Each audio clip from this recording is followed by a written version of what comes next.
Welcome to Deep Thoughts, a podcast designed to take you on an introspective journey into the mindsets and strategies that fuel personal growth. In every episode, we'll explore the intersection of psychology, spirituality, and real-world tactics, guiding you through powerful methods to elevate your health, wealth, relationships, and overall well-being. From deep dives into transformative habits and mindsets to candid discussions about the challenges we face in today's fast-paced world, Deep Thoughts is here to remind you of the untapped potential that lies within. If you're ready to disconnect from the distractions and connect with the tools and insights needed to create lasting change, this show is your sanctuary for self-discovery and empowerment. Tune in, reflect, and take action towards a more vibrant and fulfilling life. Welcome back, everybody, to the Deep Dive. Ready to dive into another really meaty topic? Always. Today we're tackling something I think everyone listening can relate to. Information overload. You ever just feel swamped? Like drowning in news and messages and just everything the internet throws at you. It's the signature struggle of our time, right? We're so connected, but it often feels like we're just overloaded. Right. It's like we have access to more information than ever, but somehow we understand less. It's a paradox, for sure. One of the things that really jumped out at me from the stuff we read for this deep dive is this idea that we're drowning in data, but starving for meaning. How does that happen? It's kind of crazy, right? But it all comes down to our brains. We're wired to focus deeply on things, but get bombarded with notifications and updates, and it's like, bam. Totally. Our attention just shatters. It's like trying to put together a puzzle, but someone keeps dumping out more and more pieces. Exactly. And it's not just about how information there is. It's like drinking from a fire hose. It's the quality of our attention that suffers. Yeah. One quote that really resonated with me said that information overload isn't just distracting, it's like an addiction. Oh, wow. It numbs the mind and just crushes creativity. That's intense. And it makes me think, when was the last time you really sat down and absorbed something meaningful? Not just skimmed a headline, but really let it sink in. I feel like we're losing that ability. I think you're right, and that leads to another big problem, decision fatigue. Tell me more. Think of it like a muscle that gets tired the more you use it. Every decision we make, no matter how small, it drains that muscle.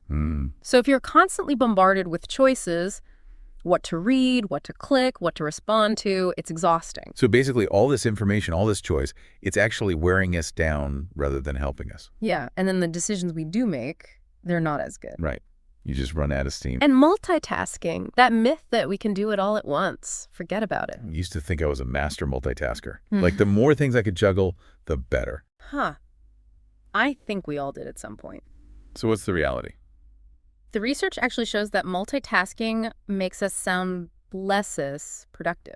Seriously? Yeah, and way more stressed. No wonder I'm always stressed. Every time you switch between tasks, your brain has to reorient itself, and that takes time and energy.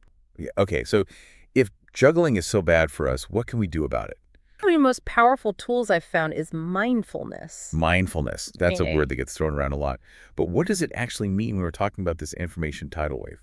At its core, it's about being present, being aware of your thoughts and feelings in the moment without judgment. Okay. So when it comes to information, it's about being intentional with what you consume, when, and how you engage with it. So instead of, mindlessly scrolling through social media or clicking every link you see, we need to be more choosy. Like, where are we putting our attention? Yes, exactly. Creating space in your mind, allowing yourself to disconnect from the digital world. Just be. Yeah, I like that. Disconnect. And speaking of disconnecting, one of the sources we dug into actually said that spending time in nature can reduce stress hormones and help our brains recover from all that digital noise. They even talked about this Japanese practice called forest bathing. It really is amazing. And it's more than just taking a stroll in the park. It's about immersing yourself fully in the sights, sounds, the whole experience of the forest. Slowing down, tuning into your senses. I am sold. Forest bathing is officially going on my to-do list. Great.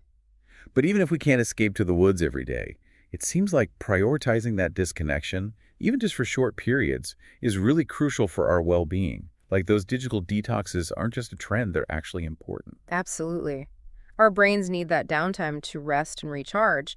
And when we give ourselves that space, that's when creativity and deeper thinking can emerge. We actually become more peaceful. So we've covered a lot, this information overload problem, multitasking being a myth, and the importance of mindfulness. But let's get practical. We can't all just live in a forest, right? How do we apply this stuff to everyday life when we're surrounded by technology and information all the time? You're right, it's a constant challenge. And I think a big part of the answer lies in developing a mindset of intentional consumption. Intentional consumption. Okay, I like that. What does that look like? It's about consciously choosing what you let into your mind. It doesn't mean cutting off all information, but being more selective, more discerning about what you read, watch, listen to, everything you engage with. So instead of passively consuming whatever pops up in your newsfeed or inbox, you're actively seeking out information that really matters to you, stuff that aligns with your goals, your values. Exactly. And setting boundaries. Maybe that means turning off notifications, having specific times for checking email or social media, even having a digital-free evening or a whole day. Ooh, now that's interesting. One of the things we read about was this concept of a digital fast, where you dedicate one day a week to completely disconnecting from all digital devices and platforms. It might sound radical, but it's incredibly freeing. Imagine a day without the constant pings of emails, no social media, no endless scrolling, just time to connect with yourself, the people around you, with the world outside the screen. I gotta admit that both terrifies me and kind of thrills me at the same time. I wonder what it would feel like to truly unplug, even just for a day. What do you think, listeners? Could you handle a digital fast? What would you do with all that extra time and mental space? It can be a real challenge for sure, but the rewards. Imagine rediscovering those simple joys of being present, engaging in deep conversations, maybe even finally tackling that project you keep putting off. It's like we forget what it feels like to just be, Mm-hmm. not constantly plugged in and reacting to stuff. But one thing that really struck me was this idea that information overload can actually kill our curiosity. Shouldn't having more information make us more curious? You'd think so, right? But when you're constantly bombarded with stuff, it can actually drown out that inner drive to explore and ask questions. It's like we become passive consumers of information instead of active seekers. Exactly. And that can lead to a kind of mental stagnation. We stop questioning, stop digging deeper. We just accept things at face value. And that's a problem because... Because curiosity is the fuel for creativity. Creativity. Why is it so important, especially in a world that's just drowning us in information? Creativity is at the heart of everything that makes us human. It's problem solving, it's innovation, is how we express ourselves. But creativity needs space to thrive. Right. It needs those moments of quiet reflection, those opportunities to connect the dots and explore new possibilities. Exactly. And all that mental clutter from information overload just gets in the way. So it's not just about consuming less, it's about creating the mental space for our own ideas to emerge. Now you're getting it. And that brings us to another concept that's so relevant today. JOMO. JOMO? What's Yep. that? The joy of missing out. You know FOMO, right? That fear of missing out.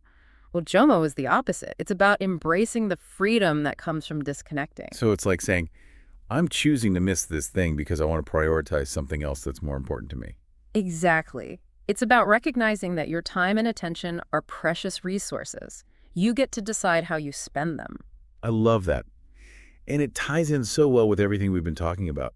Mindfulness, intentional consumption. JOMO is about saying yes to things that nourish you and no to things that drain you. Couldn't have said it better myself. You know, one of the things we were looking at was this idea of information versus wisdom. Interesting. I feel like there's this assumption that more information automatically means more knowledge and wisdom, but something tells me that's not the whole story. You're right to be skeptical. Information is just raw data, facts, and figures. Knowledge is about understanding those facts, seeing how they connect. But wisdom goes deeper. It's about using that knowledge to make good decisions, to navigate life with insight. So it's not just about knowing a lot of stuff, it's about knowing what to do with that knowledge. Exactly. And in a world that's flooded with information, it's not about knowing everything. It's about knowing what's important, what matters to you. It's about being mindful of how that information affects you. Makes me wonder if sometimes the key to becoming wiser is actually knowing what to ignore. I think that's something we all struggle with today. It feels like we need to consume everything, stay on top of every trend, every headline. But that's not realistic, and honestly, it's probably hurting us more than it's helping. So how do we get better at filtering out all that noise and focusing on what matters? How do we create our own information diets that are actually nourishing? Well, first, we need to be aware of where we're getting our information. Are the sources reliable, credible? Do they have an agenda? It's also crucial to be aware of our own biases. It's so easy to get stuck in those echo chambers where we only see information that reinforces what we already believe. Exactly. And social media can be a real trap for that. It's designed to keep us scrolling and clicking, and it's very good at it. But that constant stimulation is exhausting, mentally and emotional. So what do? Delete all our accounts and go live in a cave? Huh. I mean, you could, but there are less drastic steps. Think about when and how you use social media. Maybe set limits on your screen time. Unfollow accounts that stress you out. Pay attention to how you feel while you're scrolling. It's about taking back control. We can choose what we consume and how it affects us. We don't have to just be swept along by the current. Exactly. And remember, it's okay to disconnect, to take breaks, step away from the digital world, and just recharge. We need to prioritize our own well-being and make space for things that actually matter. Okay, listeners, here's a question for you. Think back to a time when you truly enjoyed missing out on something. What did you do instead, and how did it make you feel? That's a great question. And while our listeners ponder that, I think it's the perfect time to shift gears and explore another side of this information overload puzzle, how it affects our ability to think critically and make good decisions. Ooh, okay. I'm definitely interested in that. It's kind of weird to think about, right? We have all this information at our fingertips, but sometimes it feels like it makes it harder to think clearly. It's true. You'd think more data would equal better decisions, but it doesn't always work that way. So why is that? Is it just that we get overwhelmed by the choices, or is there something more going on? I think it's a few things. Like we've been saying, being constantly distracted makes it harder to really focus on anything. And you need that focus to think critically, right? Exactly. Plus, when we're overloaded with information, especially stuff that just confirms what we already believe, it's like we create these mental echo chambers. Right. And then it's even harder to question our assumptions or consider other perspectives. It's like our brains just get lazy. We stop questioning things and digging deeper. We just take the easiest path. So how do we break out of that? How do we learn to think critically in a world that's designed to keep us distracted and consuming? It's tough, but it's definitely possible. A big part of it is being mindful of our sources. Where are we getting this information from? Are they credible? It's so easy to just accept information, especially if it's coming from a source we trust or that aligns with our views. That's why it's so important to seek out different perspectives, read things that challenge your assumptions, talk to people who disagree with you. Get out of our comfort zones a bit. Exactly. That's where the real growth happens. I like that. Actively looking for information that makes us uncomfortable, forces us to think differently. It's not always fun, but it's how we learn and grow. And it's not just about the sources we choose. It's about how we engage with the information. So what does that look like? How do we become more active, more engaged with what we're reading or watching or listening to? Ask questions. Don't just accept things at face value. What's the evidence? What are the assumptions? Are there other ways to look at this? Approach information with a little healthy skepticism? Exactly. And be aware of your own biases. We all have them, whether we realize it or not. And they can really distort how we see things. How do we even become more aware of our biases? Well, introspection is a good start, but sometimes you need an outside perspective, someone who can point out your blind spots. Makes sense, like getting a fresh pair of eyes on your thinking. Exactly. The more we can cultivate that humility, the better we'll be able to handle all the complexity of this information-saturated world. So it's not just about knowing more stuff, it's about knowing how to think. It's about developing those skills that help us process information, filter out the noise, and make good decisions. Yes. It's about taking back control. We're not just passive consumers, we have agency. I love that. Reclaiming our agency. It's a good reminder that we have more power than we think when it comes to information. We can choose what we consume, how we consume it, and how we let it affect us. And the more we exercise that choice, the more we develop wisdom. Not just from what we take in, but from what we choose to ignore. Which brings me back to that quote we talked about earlier. In a world overflowing with information, the true power lies not in what you know, but in what you choose to ignore. It's such a powerful idea. Sometimes the most valuable knowledge comes from knowing what's not worth knowing, from focusing on what truly matters. And on that note, I think it's time to wrap up our deep dive into information overload. But before we go, I want to leave you all with a question to ponder. What will you choose to ignore today?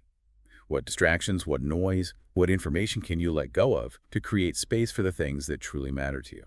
That's a great question. In a world that's constantly vying for our attention, the ability to choose what we ignore might be the most valuable skill we can develop. Couldn't agree more. Thank you so much for joining us on this journey into the world of information overload. It's been my pleasure. And to all our listeners, remember, knowledge might be power, but wisdom is freedom. Choose wisely. That's it for this episode of The Deep Dive. We'll catch you next time, ready to explore another fascinating topic. Until then, happy diving. Thank you for tuning in to this episode of the Deep Thoughts Podcast. I hope you found insights and inspiration to take with you on your journey of self-growth.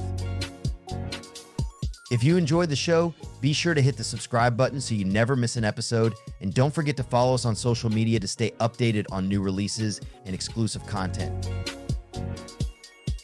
See you next time, where we'll continue to help you grow and explore your full potential.